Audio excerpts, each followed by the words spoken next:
How many of you are not interested in cooking? Ooh, this is nice. What?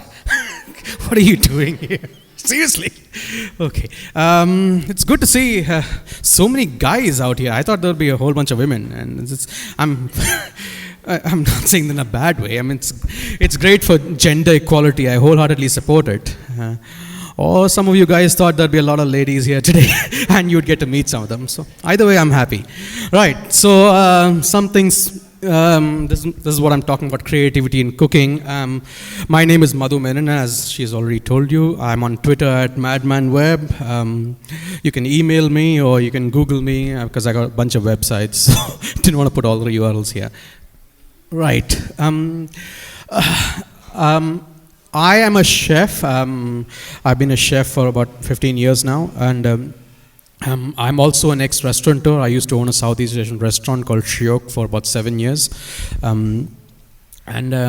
These days I do restaurant consulting, which is helping other people set up restaurants, doing menus for them, training staff, stuff like that. I also moonlight as a food photographer because that's the only thing I know how to photograph. I got into cooking completely by accident. No one in my family is a good cook. You know how you hear people, chefs' stories about how they learned cooking, watching their mother cook food and stood on her legs and learned and stuff like that. My mother was a terrible cook, so none of that. My story is that I was 13 and I liked Indian Chinese food, and I didn't know any better. I didn't know real Chinese food back then. This is the late 80s. So one day I was bored, and I was looking through a Superstore catalog that my dad had got back from me from the UK, and I was looking through the cookery section. I don't know why. I was bored, like I said. And there it was, Ken Hom's Chinese wok, 14-inch carbon steel, comes with recipe, spatula, and a cookbook. So I said, okay, if my parents don't take me out to Chinese food, let me try making my own, right? I don't know what got over me, but anyway. So I asked my dad to get this, and my dad, he thought, Madhu never asked for anything, so might as well get this. And he got this back and he said, what's wrong with you? This is heavy. This is like 2 kilos. And then I went through the cookery book and this Ken Hom's Chinese cookery, and I found that I didn't find anything familiar, because till then all I knew was chili chicken and Manchurian and ginger chicken and all those things that thankfully, you have more choice now, but it's still the staple for many Indians. And I started going through all these things, and I found sauces like oyster sauce and hoisin sauce and things I'd never heard of. So I started cooking a few recipes. I was lucky in that my father did business with a company from the UK, so there were always engineers coming from there, and I would beg them to get me a bottle of this. These days you can go to Food Hall or wherever, gourmet stores everywhere and get all these sauces. But back then we had nothing. So we had that crappy Calcutta-made soy sauce with lots of tamarind and jaggery and things like that. So so I started cooking, and then I used to come back from school, and thankfully back in those days, Star TV used to have a cookery show every day at 2:30. So I used to watch it every day to learn something, right? And so I started learning, and I think the first dish I tried was paella. And of course, paprika, all those things, that mussels and all that, I didn't get any of that. So I made stupid substitutions like chili powder and a bit of turmeric. Whatever it was pretty crappy. But it took me about 2 years before I was actually any good at cooking. So don't think that anyone starts out as a great cook. So I was about 15 till when I actually started getting any good at it. But I kept at it. I watched all the TV shows every day. I watched Yan Can Cook. I watched Jacques Pepin's Today's Gourmet and a bunch of other shows. And so I got a good basic intro to things, right? So that's my story. And did that take 5 minutes or more? Anyway, doesn't matter. You're stuck here. Okay, right.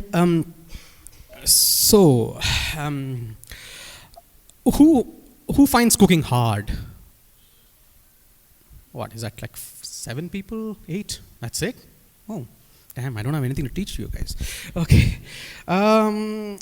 This talk is a themed collaboration, and we will be collaborating a little later.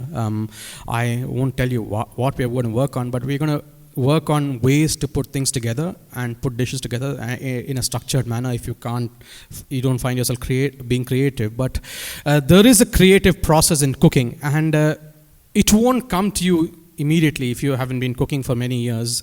But there is a way of learning about it, and some of the ways are how to create balance in flavors. You have to understand how to combine flavors, which I'll get to later. You also have to work on understanding textures in food. It's not about take a typical Indian restaurant curry. Okay, you go to an Indian restaurant. I don't know, maybe just me, but tell me if you guys feel the same.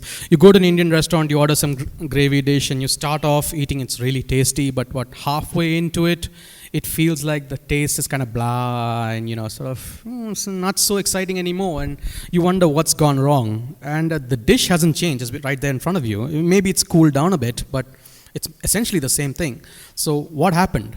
What happened was that your palate got adjusted to the taste, and there's nothing exciting about it anymore. So you had to create that contrast in textures between crispy and soft and things like that. You also had to create contrast in flavors. If everything tastes exactly the same, you will get bored very quickly. So you need to have little pops of flavor. Take a pickle, for instance, right? A pickle, I'm sure all of you like pickle, some of you. Anyone pickle? Yeah? Okay, and so typically you have pickle with a dal or sabji or a gravy or something like that. But have you thought why nobody makes a entire gravy that's completely pickle flavored?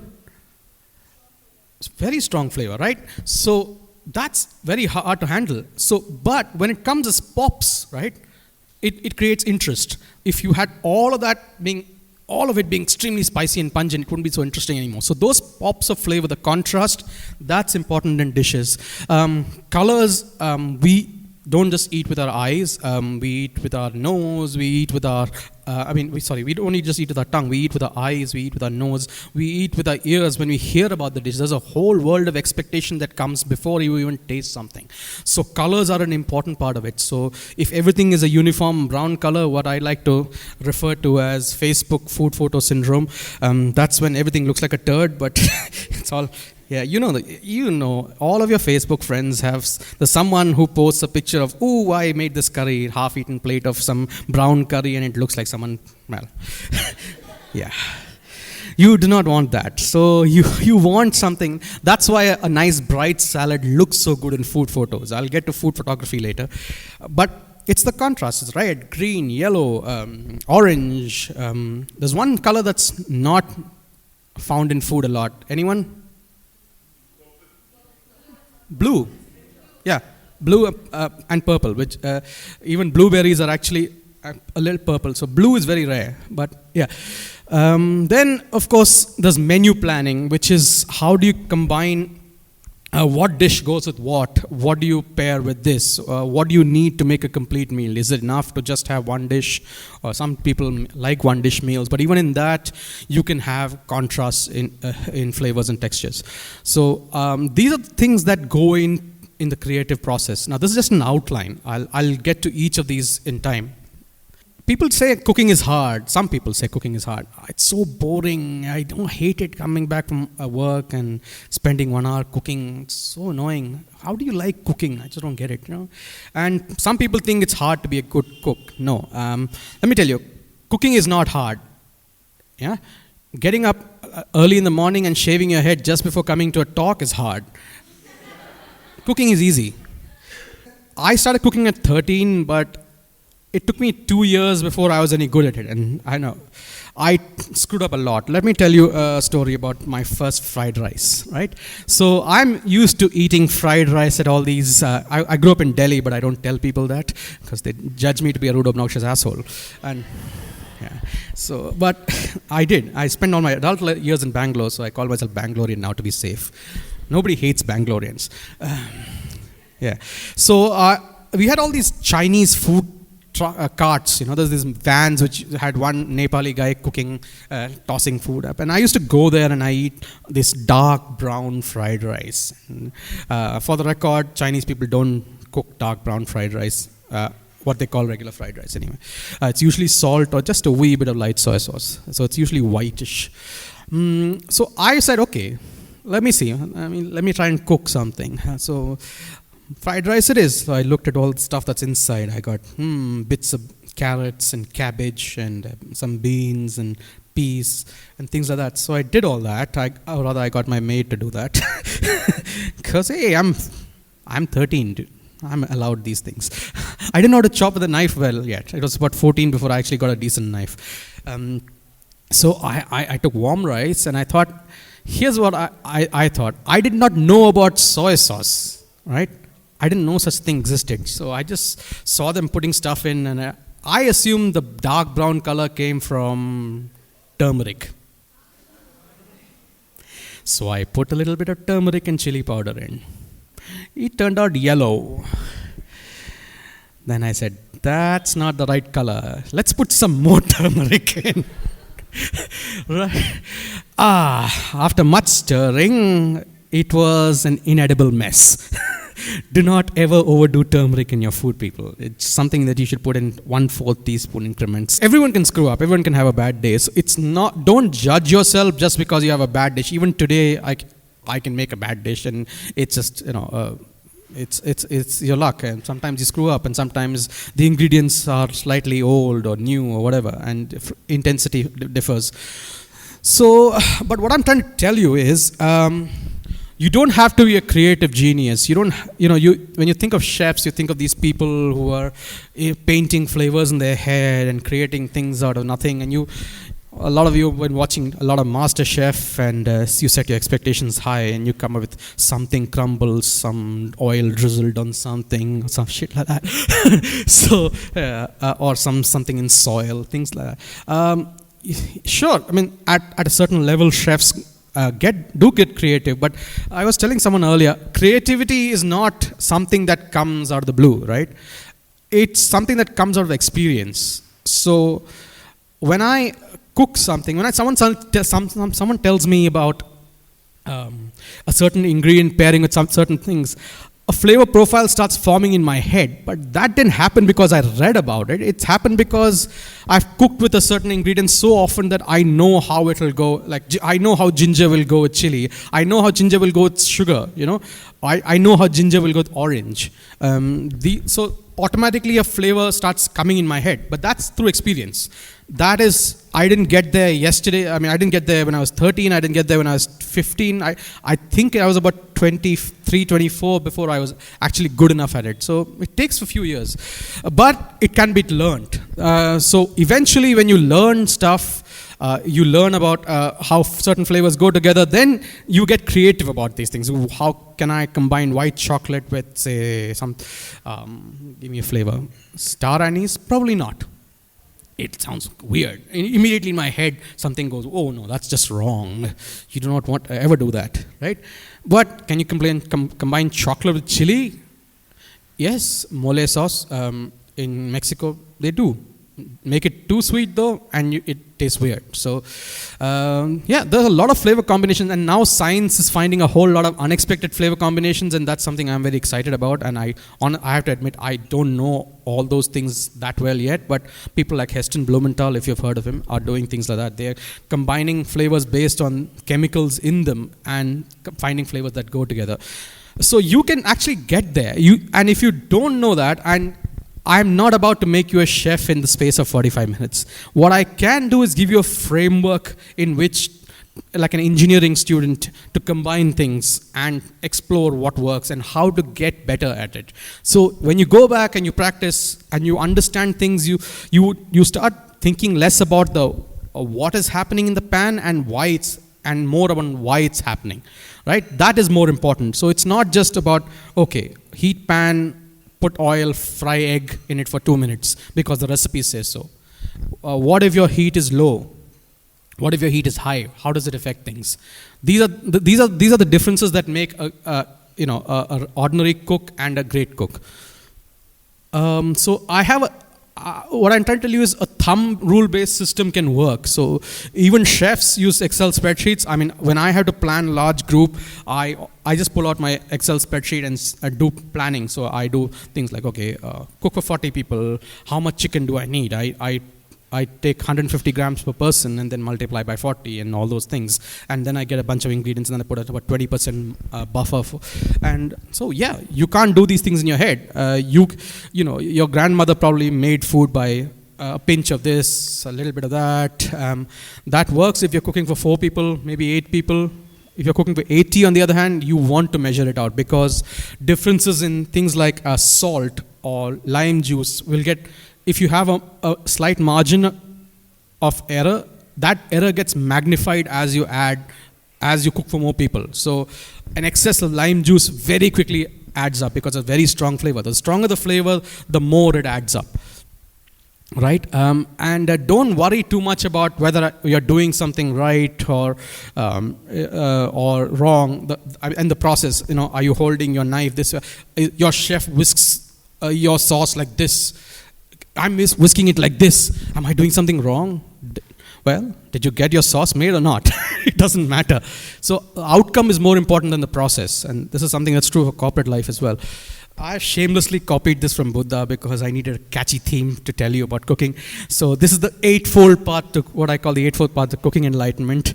If you're Wikipedia inclined, you can go and Google eightfold path to enlightenment and you'll get things like right action, right intent, right views, blah, blah, blah. A lot of philosophy. Mine isn't that complex. It's pretty simple. So what I suggest at this stage is, if you're at this stage, get books that explain fundamentals of cooking to you. Like if you're getting a book on Italian cuisine, don't get a book which says 1001 Italian recipes. It'll be about this fat and each recipe will be about 50 words. The problem with that kind of approach is, right, it just do this, do this, do this. And it doesn't tell you what stage is important, what effect you're going for, what are the character of the dish, is it supposed to be served hot, is it supposed to be served cold, what are the primary flavors in the dish. I have never bought a book like that. So I've always bought a book, back in the day, when I say back in the day like I'm 500 years old, but not really that old. I hide my gray hair. Right. I used to go to a bookstore and I used to go to the cookery section and I would be the only guy in the cookery section. So it was kind of weird. And I would go, okay, I just thumb through the book and see, is there an introduction to the dish? This is very important. What is this dish? What does it go with? What can you substitute if you don't have this? These are the things that you should be looking for in a cookery book. So I have books like The Essentials of Italian Cooking by Marcella Hazan, for instance. That's an excellent book because it tells you what kind of pasta goes with what kind of sauce, what can you substitute if you don't have this, what method is important, and whether, certain things you need hot water, certain things you don't need hot water. Why is that important? So those are the things that you need to go for. The books that explain fundamentals. And I would also recommend buying a book that explains basic techniques like Jacques Pepin's Complete Techniques. That tells you how to, it doesn't give you recipes as much as it tells you how to grill a steak and how to poach eggs and things like that. Like What's a Cook to Do by James Masterson. That's really good on various techniques of how to blanch vegetables properly. These are techniques that you need to learn because once you learn these things, you can apply to anything, right? And the problem with recipes is this, okay? Say you found a recipe that said for your mom's favorite chicken curry, and it said 1 tablespoon of ginger, 2 tablespoons of garlic, etc., or something like 3 tablespoons chili, okay? I think these are standard things. Anyone? Oh, sorry, spoilers already there. So ginger chili, garlic, all of these things vary on a day-to-day basis. So if your ginger has been in the fridge for say 2 weeks, and the recipe says 2 tablespoons ginger, it'll have a very different flavor from young ginger that's just plucked. So if you use that, you will have an intensely gingery taste. Chilies are some of the most fickle ingredients. I could get a batch today of chilies, like say 200 grams of chilies in the market, and I could taste one and I could taste another one, and each one of them could be very different in spiciness. So they're very fickle. So you have to estimate. You have to know, okay, if I add 2 tablespoons of chilies, what's going to happen? And if this chili is not spicy, what do I do? So that's what happens, when you follow standard recipes and it doesn't turn out right. It's probably because there was a lot of variation in the ingredients. Things like basil. Basil will lose its pungency in about 2 days. 2 days it's unusable. Things like lime juice, extremely variable. Some limes are intensely sour, some limes are nice and fruity. So you can't just say, okay, 2 teaspoons lime juice and it's standard across all the dishes you make. You have to taste each thing that you put into your dish. So that's the limitation of following just recipes. Right ingredients. Now this is where you've gone from, okay, following recipes, right, and knowing what you're working with. For instance, what kind of mushrooms are out there? There are like a few hundred kinds of edible mushrooms. What makes them different? Can you replace white button mushrooms with shiitake? Can you replace with cremini, porcini, portabella? Any of these, or enoki? Sorry, this is not me showing off my Wikipedia knowledge. I'm just trying to give you an idea. Yeah, but each of them has a different texture. Now, if you use dried shiitake instead of fresh, that has a smokier flavor, but it has a chewier texture, right? So these things matter in a dish when you're composing. So if you have a soft thing and you want to combine with the crunchy, you probably be careful replacing white button mushrooms with shiitakes. The only way to know this is to work with it. Just try cooking as many different kinds of ingredients as you can. Doesn't matter if it doesn't turn out right. The easiest way to do it is just cooking it with basic salt and pepper. That's it, nothing else. Because you need to know the native taste of it. We are very fond as a culture of taking something and burying it in with something else, and so the flavor you get is only of the sauce that it's in. And I think that's a great disservice to the ingredient itself, because I like to make dishes that actually spotlight the flavor and highlight them and enhance them. So if you're using a curry, for instance, you would not want to use chicken breasts. And if you're putting in a curry, if you know this, you would do things like, when chicken curry recipe says put chicken pieces into the gravy, you would put only the leg pieces first and 10 minutes later put the breast piece, so that you don't end up with very stringy chicken breast pieces and perfectly cooked chicken leg pieces. So if you know this and why it happens, you will not make basic mistakes like this. You won't have textural problems, right? So now you know a bit about ingredients. Let's take another step. The next step is to get your techniques right. And again, something that comes only with practice. So if all you've used to doing is making curries, the process is simple. It's basically a braise or a stew, depending on your your Western classification of cooking techniques. You heat masala, you fry it, you add the liquid part of it, which is tomatoes or yogurt or whatever, and then you add your basic vegetable or your meat, right? So that's one technique. Do you know pan frying, how to do pan frying properly, what temperature you need the pan to be, how do you tell if the oil is at the right temperature? Then things like steaming, how long do you steam stuff for? How do you make sure that you don't burn your hands? Deep frying, what temperature does the oil need to be before you put food in? The answer is 180 degrees, by the way. And how to avoid common mistakes like preventing oil from coming out, which is seeping in, which is to make sure that your oil is, once you take a batch of food out of the oil, you wait for the oil to heat up again before you put your next batch in. Right techniques, yeah. So you will learn, when you're doing what kind of utensils you should use, like what's the difference between aluminium and steel and cast iron, which holds heat better. For instance, cast iron takes a long time to heat up, but it actually holds heat very well. So even after you switch off the pan, it's still hot for about 10 minutes afterwards. Aluminium, very low. Heats up fast, cools down really fast. All right, so our tongue has a lot of taste receptors, and one thing that we were taught in school, I don't know if you were taught, at least I was, and this is wrong, is that there are parts of the tongue that have different receptors. That's not true at all. Your tongue has the taste receptors uniformly spread out, so it's not like you can taste salt only here. No, it doesn't work that way. Yeah.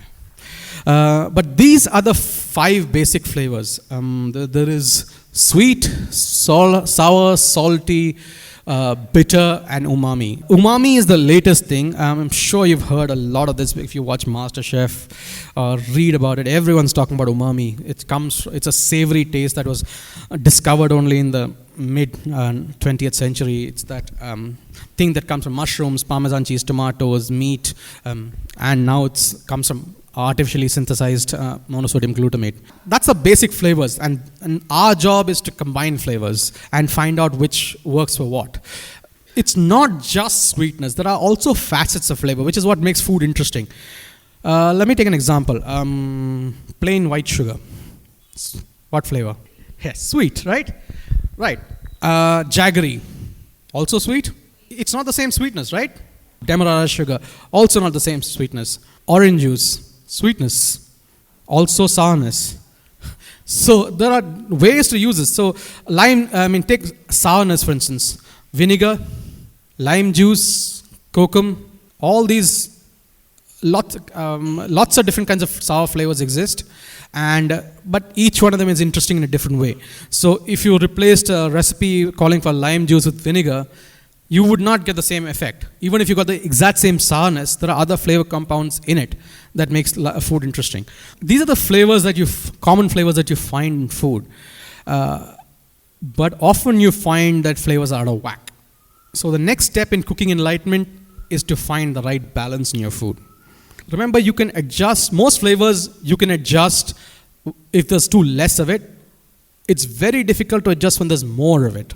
Right? Saltiness is one of those. If you have more salt, it's very hard to adjust. I'll get to that. So salt does more than just does more than just provide saltiness.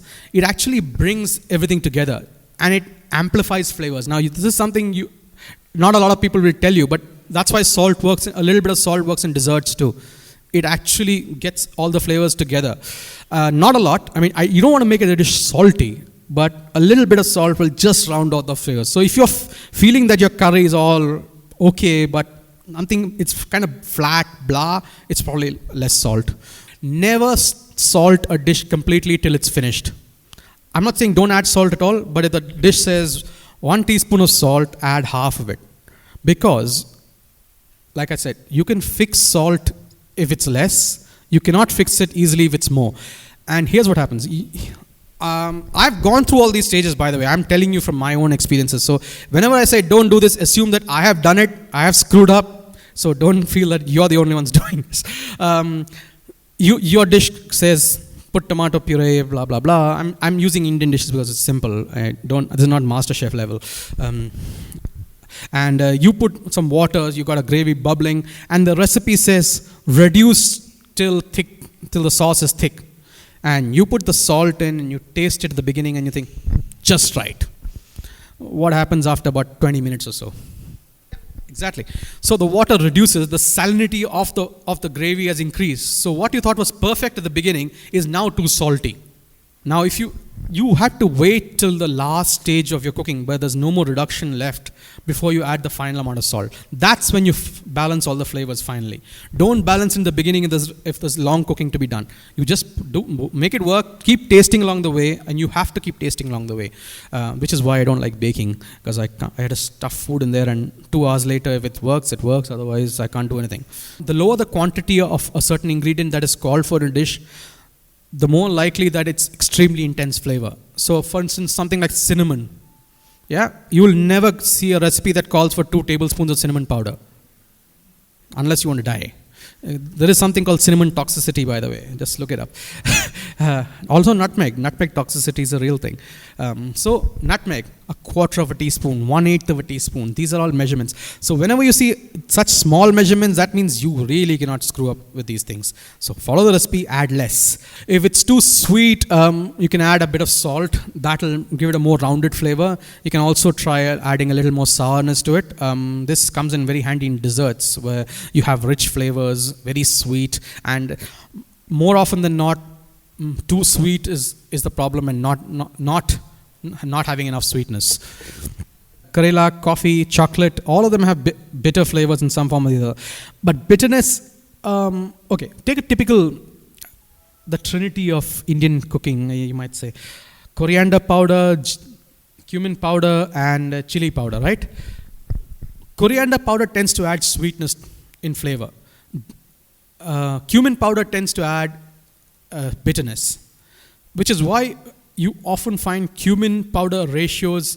You never add as much cumin powder as coriander powder, because a little bit more can really have a strong flavor. So whenever you have bitter flavors, add small amounts. These are sharp flavors. And I can deal with excess acid. I can deal with excess sourness in my food. It's very hard to deal with excess bitterness. And this can also happen when you're making things like caramel sauce, right? If you melt sugar in a pan and you let it burn on a high flame, it goes from an amber brown to a dark brown, and bitter flavors start forming. And then your caramel sauce is useless unless you want that. Let's say, your flavors are all there, but it feels light. Like it doesn't feel like it's really coating your tongue.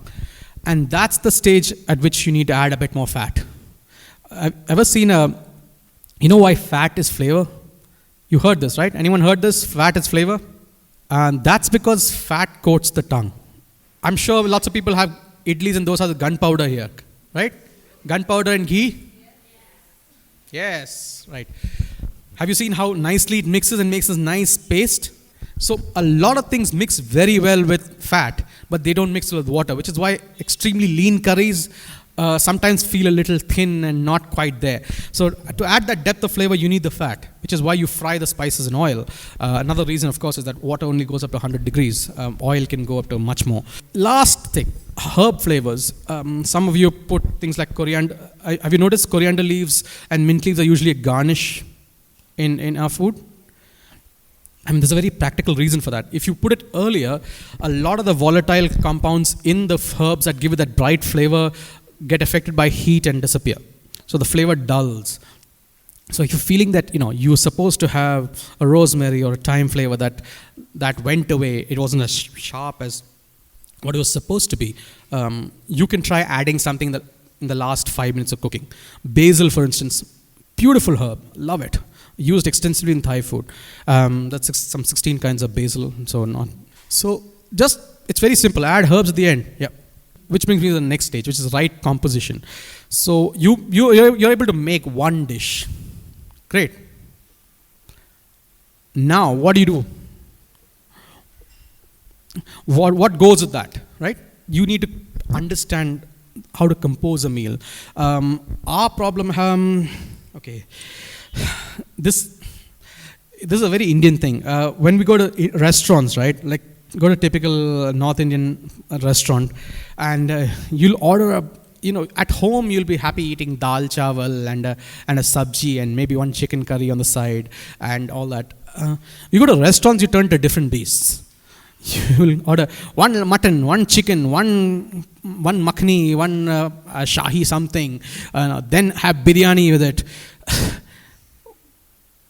I understand where we're coming from. We want to get as much value for money as possible. Why order a dal for $200 here? We can order chicken for 300 rupees.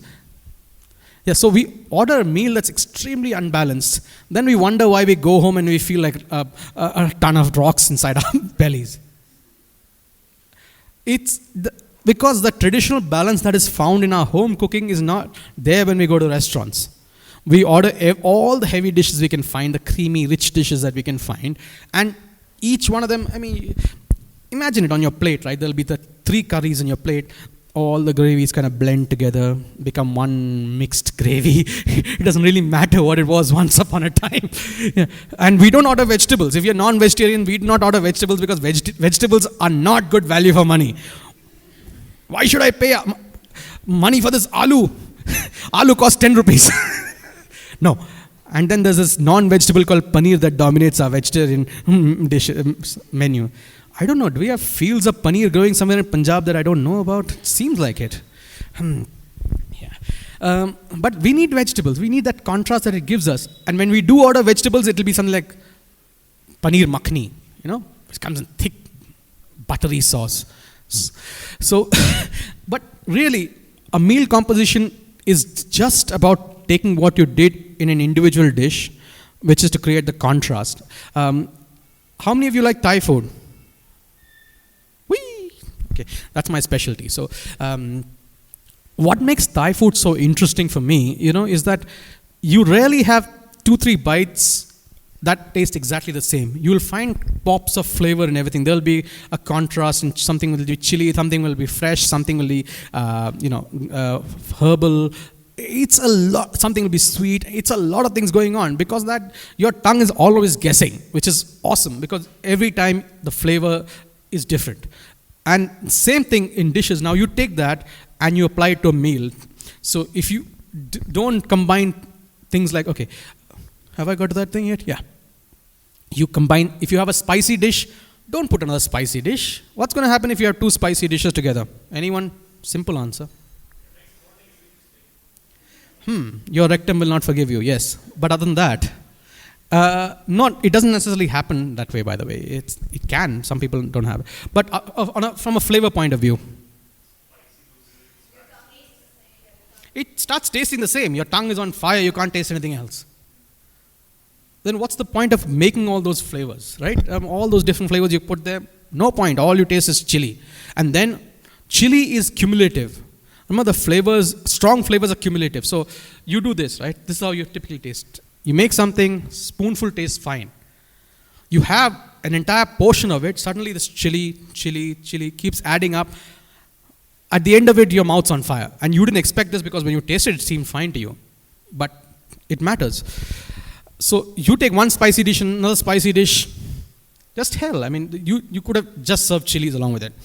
No point. So if you have spicy dish, have something mild to contrast so that I can go, and have a little bit of some mild sabji or a mild chicken dish. I don't know if you actually make mild chicken dishes. Anyone from here, from a part of India that has mild chicken dishes? No? Not at all. Oh, boy. Either that or you don't know. But there are mild chicken dishes. You can make a chicken salad, for instance. Mild. Yeah? So have those contrasts in your meal. If you have a crunchy salad, then you can have something else to go with it. You have hearty dishes with light. So you have something that's a mutton masala pepper fry or something like that. Extremely strong. Don't have another dish that's competing on flavors with that. Don't have dishes with the same flavor profile. This is what I call the Indian wedding buffet syndrome. Let me tell you what that is. You go to a typical Indian wedding buffet, and it doesn't matter if you're rich or middle class or very rich, because the only thing that changes is the number of dishes. But you'll see the same thing happening. Someone will come and give you, if you have ever organized a wedding, someone will come with a package saying, choose one from each or whatever. There's a set amount per plate.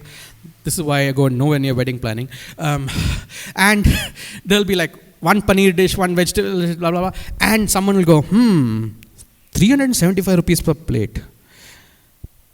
Matar paneer or Shahi paneer? Shahi paneer is got more value for money. Let's put Shahi paneer. See what I mean? You take a light dish, that potentially light dish, I don't know. In banquet cooking, it's extremely oily food, so it's usually not light, but lighter. Then you say, butter chicken. Because we need butter chicken, right? Then we need some biryani. Then we need a dal makhni. We don't do subtle. We don't do subtle at Indian weddings. And there will be some chaat kanta with some samosas or something like that. There'll be a bunch of dishes that'll all be extremely heavy. And then you eat each one and they all blend together in your plate in one big greasy pile. And then you eat this and you go, oh, all that fat and dal makhani and the paneer makhani and the chicken makhani and the shahi is insert favorite vegetable here. Yeah. This is why buffets are terrible, because there's no sense of balance. We are only driven by what looks good to people. I mean, Indian weddings are all about status, right? I'm going a little off track, but it's true. We want to show off what we could get. So, I mean, last half an hour or so, you've learned about how to go up from using just recipes to understanding flavors, to understanding techniques, to combining flavors in a dish, to actually creating a meal. So, I'm hoping that you'll actually go back and think about this next time you have to plan a meal for someone. You won't go, "Hey, what can I do? Okay, I'm making this. I'm making this potato curry or whatever. What goes with it?" And the answer is not that hard. I mean, that's where most people get stuck, right? You go, "What do I make with this? I don't know." You can know. You know, it's important to understand the character of a dish. What is it? Is it light? Is it heavy? Is it strong flavored? Is it light flavored? What are the essential flavors in it? Is it salty first and then sweet? Is it sour first and then salty? Understand these flavors. And if you know that, then you know, okay, I should not use these flavors in the same way in another dish that goes with it. Now you see, it's an engineering issue. It's no longer a creative issue. Yes, you can be creative about it, but you don't have to be completely in a blank slate situation. So you can start making, okay, this is a heavy dish, I might need a light salad to go with it. If I'm making a light salad, I won't make a rich mayonnaise-based dressing for it. Or if I'm making a dal, I'll make a rich chicken fry. Take a dal, put some tadka and try different tadkas and see what flavor balance works. Dal is a nice canvas, right? It's mild. It doesn't have too much flavor of its own. You know what works surprisingly well? Blue cheese. But why does blue cheese work? It's not because it's cheese. It's because it's blue. No, that sounds stupid. Yes, I didn't think that one through. No, the idea is that it's a strong, very pungent flavor. And just like pickle, it's a substitute for pickle. And it gives you little pops of flavor when you have it. If you had a gravy full of blue cheese, not the same thing. But with just little bits, it gives you a pop. Try a herb. Try basil in dal. And this is the final step. This is a step that all of us are in, regardless of whether we're great chefs or beginner cooks. This is the stage of right learning. There is a lot to learn. I told you I'm not very good at baking. I stand by that. I'm no good at making desserts because I don't have a sweet tooth. But there's a lot to learn, and each culture has different techniques and different ingredients that they use, and you can travel the world and for the next 100 years and still not learn everything. So the best you can do is get a solid grounding and explore, and you get to understand things like, if you go to the Northeast, you will find a lot of things are fermented and the stuff that we don't use here. And the reason for that is simple. Preservation was an issue, and it's a poorer part of the world. So you go to Northeast Thailand and you'll find that food is extremely spicy. Why? Poor people. So they had to make do with a little. So they made the meat dish extremely spicy so that they could just take a little bit and use it almost like a pickle, like we would use a pickle. The other is when you use so much chilies and garlic, they don't have refrigeration, or they didn't have refrigeration, so they could keep it all day and have it and wouldn't go bad. So there are cultural reasons for this. And sometimes you find that, you learn from these things, and you find some people don't like fermented taste. I don't blame them. It's a very acquired taste. But it's out there, and you may not like it. She doesn't like blue cheese, but she might find a milder blue cheese that she likes. You never know. You have to go out there and learn new techniques, learn new ingredients, learn new combinations of flavors. I'm sure before you all heard of mole sauce, you never thought you'd mix chocolate and chili together. Yeah? It wasn't, the first time I heard it, I was like, what? It's ridiculous. Chocolate, spices, no. But now I appreciate it. Right? So these are things your palate will evolve. You can't expect a 5-year-old kid to, understand a lobster bisque or something like that. But they like their mac and cheese. That's fine. We're learning. But my 3.5-year-old niece likes sushi. So, hey, at her age, I had no idea what sushi was. Hell, till I was 25, I didn't know what sushi was. So, people are learning. It's a different age. We have all the ingredients that we want, most of it anyway, in the supermarkets. And we find new textures that we enjoy. And that's the spirit. You got to keep learning. How do you combine flavors that you never combined before? Is there a way? Sometimes there isn't. Sometimes you just haven't thought hard about it. Sometimes it works in different ratios. A lot of dishes have the exact same ingredients, but in different ratios, producing different results. So that's there. And the last thing is to understand the science of cooking. The science of cooking explores why certain reactions take place, why certain flavors go well, others why, for instance, you have to let bread proof for a while so that it rises. What is the yeast doing in the flour? You have flour and water combining to form a protein matrix, a gluten matrix, and then you have yeast which converting sugar to alcohol and carbon dioxide. These are things. So you know what's going wrong if your bread is flat or thick. You know what temperature you need to heat your pan to so that you can get a nice browning on your meat. Stuff like that. And a great book for that is Harold McGee's On Food and Cooking. Nobody I know has ever been able to read from cover to cover. It's like a reference book, but you must have it. All my columns in cooking tend to focus on the scientific part of it, which is what temperature should you cook a meat stew at? What temperature should you cook? Should you deep fry at? Why does something work? Why does something not work? That's very important, because then you're not thinking about, oh, I'm doing this because my grandmother told me to. You understand what's happening. You're understanding what's happening when meat goes dry. Things like that. Right? So that's how you get from a good cook to a great cook, which is combining knowledge and creativity together. Okay. You often find that curry's flavors are better the next day, right? Yeah. And did your mom ever tell you why? No? Anyone ever tell you why? Yeah.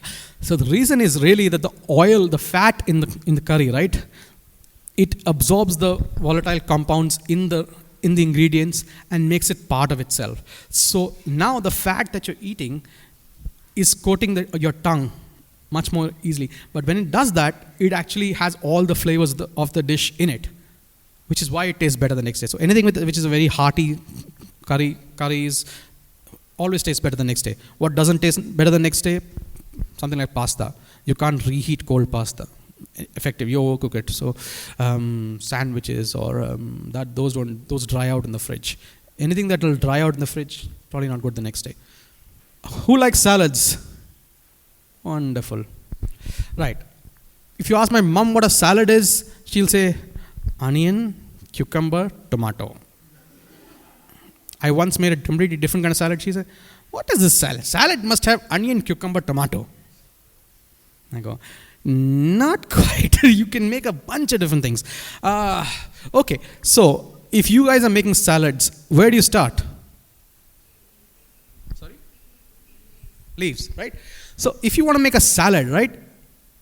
You think, okay, you may know a Caesar salad, you might know, insalata caprese, which is tomato, mozzarella, and basil, or you probably know a bunch of different salads. You might know a Greek salad, which is made without lettuce, by the way.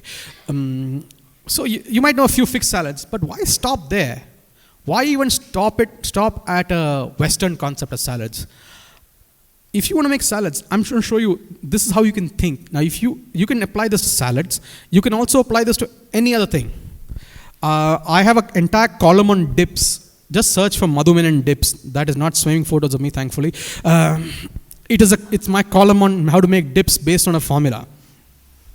Right? Google's first result, right? We are using an engineering approach. So we break a salad down to components. So we have your base greens. You have your soft fruits. You have your crisp fruits. You have raw vegetables. You have cooked vegetables. You have meats. You have dried, cured, and pickled foods, cheeses, and nuts. And this is not even an exhaustive list. I've just put down ideas. You don't have to use any of them. You can use all of them. like for instance, you don't have to use cooked vegetables. You can use raw vegetables. You can use both. See, now you can just take one from column A, one from column B, one from column C. See how you... Now imagine this. You have lettuce. Pick a lettuce. Who likes lettuce? Nobody. Give me a lettuce. Let's just do that. Okay, can we do that? We'll have one person give us one from each column and let's see what happens. Base greens. Give me any one of those greens on the board. Iceberg lettuce. Oh, the most boring lettuce of all. Okay. Couldn't I put romaine, or as they call it, Roman lettuce in Shivaji Nagar? Okay, iceberg lettuce then. Okay, pick one from the fruits column. Someone else. Yo, papaya. Fig. Figs. So what do you have so far? Lettuce, figs. Pick a crisp fruit. Pear. Okay. Think about what you picked last time. You picked fig. At least someone did and I decided. Okay. Not fair. What is fig? Soft or hard? Soft, right? So don't pick another soft fruit. Pick something that will contrast the fig. Apple, not so sweet. Pear is good. Pear has some graininess to it, so it holds on to salad dressings as well. I'm not saying any of this is wrong, by the way. I'm just giving you some ideas I'm having. So we got lettuce, we got figs, and we got some pear. Do you want any raw vegetables in it? Sorry? One. Next person to speak. Sorry? Celery. Okay, celery then. Not my favorite, but it'll do. How about fennel? No, celery is good. Celery works. Cooked vegetables, one vegetable. Mushroom, right. Okay, so what do we have so far? Lettuce, figs, pears, celery, mushrooms, meat, bacon, settled. Sorry, for the vegetarians, just imagine there's no bacon. I know it's a cruel world out there, but it's yours. Now we need something like olives, capers, jalapenos, sun-dried tomatoes, right? Who wants to pick a cheese? Think about this carefully first. Do we have strong ingredients or mild ingredients in what we picked so far? Generally mild? So you can pick a stronger cheese. Goat cheese. Okay, goat cheese. And one nut. We need two, but one is two. Pistachios, I heard. You've had too many chances, sorry. You're just the loudest, so. All right, so what do we got? We got lettuce, figs, pears, celery, mushrooms, bacon, sun-dried tomatoes with goat cheese and pistachios. Sounds like a fun salad. Okay, let's see. Each one. Lettuce is your base green. Mild, provides the base for your food, right? You got your fig, which is sweet and soft. Interesting. You have sweet and crunchy in the pear. Yeah, not sweet and soft again. Vegetable celery is okay. It's a mild flavor. Okay, it's got crunch. Let's just say you can eat celery is, by the way, a negative calorie food, but you also have to eat like 10 kilos of it a day, so it's pointless. So meats, bacon, sharp, smoky, meaty flavor. No argument. There's no need to justify bacon. Sun-dried tomatoes, sharp, pungent, acidic. Nice. And cheese. Goat cheese, not as sharp as, say, blue cheese, not as creamy as, say, brie, not as salty as, say, feta, not as rich as, say, bocconcini, not as salty and sharp as parmesan, but it's nice. It's somewhere in the middle. It's got a certain pungency, but it's also got a nice smoothness to it. And we got pistachios, which, if they're salted, nice. I love pistachios. It's got this nice salty kick to it. So yeah. You have a salad all by itself, right? You don't even need dressing right now. But just to make fun, let's make dressings anyway. Last slide. Okay. Sorry, I lied. Last but one. These are just two kinds of salad dressings. There are loads of others. But basically, they come down to a kind of vinaigrette or a kind of mayonnaise-based dressing. So you have a vinaigrette, which is an emulsion of oil, and vinegar. How many parts oil and how many parts vinegar? Anyone? 3:1. 3:1 is the standard. You can vary it a bit. 3:1 ratio of oil and vinegar. So it's just an emulsion. So it's you basically take those two things and whisk it together with a whisk and till it forms a nice thick sauce. So that's your basic salad dressing. You got a flavored oil and you got some acidity to go with it, right? And or you can go the mayonnaise route, which is again an emulsion between egg yolks and oil with some emulsifiers like mustard and lime juice and things like that. So that's the thick creamy. Think of it as thick creamy and light oily. Okay. Now in this alone, last slide. Yeah, one more. Hello. Yeah. Let's do salad dressings amped up. Want to change the character of your salad? Let's take your basic vinaigrette and add things to it. This is not an exclusive list, by the way. It's just a sample. I'm just trying to give you an idea of what you can do. Want to make it Italian? Add extra virgin olive oil and some balsamic vinegar to it. Add seasonings such as thyme and minced basil and garlic, and you got a nice flavored dressing. You want to make it Indian? Coconut, try and get the virgin coconut oil, by the way, it's beautiful. Mustard oil, coconut oil, you can use coriander seeds, chili powder. These are stronger flavors, but they can be in character. If you're making a milder dish somewhere else, a sharp salad would be fun. Thai, this is stereotypical. Thais don't actually use peanut butter, by the way. This is just convenience. Get some peanut butter in the dressing, some chili garlic paste. You got a nice, creamy, nutty, spicy paste. Want to make a honey vinaigrette? Just put 1 tablespoon of honey into the vinaigrette and mix it. So you got sweet and acidic and nice and oily. French, extra virgin olive oil, put some red or white wine vinegar, add some garlic, chervil, rosemary. You may not find chervil and tarragon easily, but doesn't matter. Use whatever you have. Chinese, you can make with sesame oil. Sesame oil is very strong, used in very small quantities. Don't use less. Don't use more when you can use less, because too much you will kill your dressing. And add some garlic and chili flakes. You can change the vinegar with rice wine vinegar, and you got these are typical flavor profiles. I'm not saying that this is like saying Indian style chicken. There's no one thing. There's lots of things, but these are just flavor profiles that are common. That's all. So, or round 2. Want to go with the richer mayonnaise like dressing to make like a Caesar salad? Let's say you're making a Caesar salad.